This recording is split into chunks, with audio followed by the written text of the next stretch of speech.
Hello everyone, good morning. কেমন আছো তোমরা সবাই? আশা করছি তোমরা সবাই খুব ভালো আছো, খুব আনন্দে আছো। আমিও ভালো আছি। ডেলি ব্লগার ইন্ডিয়ান চ্যানেলে তোমাদের সবাইকে অনেক অনেক ভালোবাসা ও স্বাগত জানাচ্ছি। আমি ইন্দ্রাণী চলে এসেছি আজকে আবারও তোমাদের সাথে নতুন একটা ব্লগ শেয়ার করতে। আশা করছি ব্লগটা তোমাদের ভালো লাগবে। আর ব্লগটা যদি তোমাদের ভালো লেগে থাকে তো প্লিজ একটা লাইক করে দিও আর আমার চ্যানেলটা সাবস্ক্রাইব করে চ্যানেলের পাশে থেকো। তো দেখো, এখানে সকালবেলা ঘুমের থেকে উঠে গাছগুলোতে জল দিয়ে নিয়েছি, তারপরে ঘর দুয়ার ঝাড় দিয়ে স্নান করে একবারে ঠাকুর পুজোটা কমপ্লিট করে নিয়েছি। তো অন্যান্য দিন তোমরা দেখো যে আমি স্নান করে আগে চলে যাই রান্নাঘরে রান্নার প্রিপারেশান করতে। তো আজকে সকালবেলা উঠে পুজো টুজো দিয়ে নিয়েছি। তো সেটার একমাত্র কারণ হলো, তোমরা আগের দিনই ব্লগে দেখেছো যে আমার দিদিওরা এসেছে। আর দিদিওরা আসলে বুঝতেই পারছো সমস্ত কাজকর্ম ওরাই করে দেয়। তো আমার তো সেরকম কোনো কাজই থাকে না। তো সকালবেলা ঘুমের থেকে উঠে আমি সেই কারণে ওই ঘরটাকে জাস্ট ঝাড় দিয়ে নিয়েছি, তারপরে আমি স্নান করে পুজোটা দিয়ে কমপ্লিট করে নিয়েছি। যেহেতু মাম্মা উঠলে ওকে আমি খাইয়ে দিতে পারবো, আর রান্নাবান্নার দিকটা তো আজকে আমার দেখতেই হচ্ছে না। তো এখানে দেখো আমি স্নান দান করে রান্নাঘরে চলে এসেছি। এখন এসে রান্নাবান্না কিন্তু করবো না, ওই একটু থাইরয়েডের ওষুধটা খাওয়ার বাকি ছিল, সেটাই খাচ্ছিলাম। তারপরে এখানে দিদি চা করলো আর একটু মুড়ি মাখালো, তো সেটা নিয়ে আমরা বসে গেলাম চা খেতে। আর এখানে দেখো দুই ভাই বোনকে খাইয়ে দিচ্ছে আর চানাচুর। তো সেখানে দিদি বলছে মণিমা আমাকে একটু খাইয়ে দে, মাম্মাকে বলছে। তো মাম্মা আবার দিদিকে খাইয়ে দিল। আর দিদির মেয়ে ওখানে ব্যালকনিতে বসে চা খাচ্ছে। তো ওকে আর ভিডিও করা হয়নি, এখানে আমরা সবাই মিলে খাচ্ছিলাম। আর এইখানে আমরা চা খেতে খেতে হঠাৎ করে নিচের থেকে দেখি খুব লোকজনের আওয়াজ হচ্ছে, মাইকিং হচ্ছে। তো ভাবলাম কি হচ্ছে। তো যে দেখছি কি ওই আমাদের এখানে যে প্রার্থী দাঁড়িয়েছে ভোটে, তো উনি এসেছে, সেই কারণেই এত লোকজন, এত প্রচার হচ্ছে। তো সেটাই মাম্মাকেও দেখাচ্ছিলাম, খুব মজা পাচ্ছিল, এত লোকজন না দেখে ও একটু আনন্দ পাচ্ছিল। তো সেটাই একটু ক্যামেরাবন্দি করলাম, এই আর কি। তো এখানে তারপরে চলে এসেছি আমরা, এই যে রান্নার প্রিপারেশান রেডি হয়ে গেছে, রেডি করা। তো রান্না বান্না করছে দিদি, আমি কিছুই করিনি, সমস্তটা দিদিই করছে। তো এখানে দিদির অলরেডি একটা ভাজা হয়ে গেছে, আর ভাত বসিয়ে দিয়েছে, আর ওই বাটা মাছ ভেজে নিয়েছে, ওটাকে দিয়ে কলমি শাক দিয়ে পাতলা করে ঝোল করে নেবে। আর ওই যে ভাজাটা দেখলে না, ওটা কিন্তু তরমুজের খোসা ভাজা। তো তোমরা কে কে খাও অবশ্যই কিন্তু কমেন্টে জানো, ভীষণ ভালো লাগে কিন্তু। চিংড়ি মাছ দিয়ে দিদি ভেজেছে।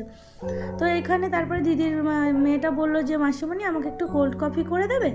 তো সেটাই ওকে একটু করে দিলাম, সেটাই ও খেলো। তারপরে আমি একটু খেলাম, ওকে ওকে দিলাম, আর আমিও একটু খেলাম।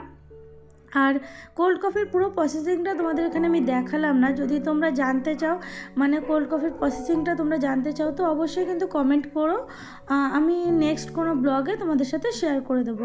তো তারপরে আমরা সবাই মিলে চলে আসলাম ছাদে। তো ছাদে আসার পরে এখানে দেখো দুপুরে খাওয়া দাওয়া করে তারপরে একটু রেস্ট নিয়ে, আর তার মাঝখানে মাম্মা ঘুমিয়ে পড়েছিল। তারপরে এটা ধরো 4টে নাগাদ তো আমরা ছাদে চলে এসেছি। আর তোমরা জানোই এই কদিন ধরে বৃষ্টি হচ্ছে, তো সেই কারণে বিকেলের দিকটা খুব তাড়াতাড়ি রোদ্দুরটা চলে যাচ্ছে, রোদ্দুর তো সেরকম উঠছেই না, মেঘলা মেঘলা ওয়েদার। তো সেই কারণে বিকেলে 4টের পর থেকেই ঠান্ডা হয়ে যাচ্ছে, তো ছাদে নিয়ে আসা যাচ্ছে।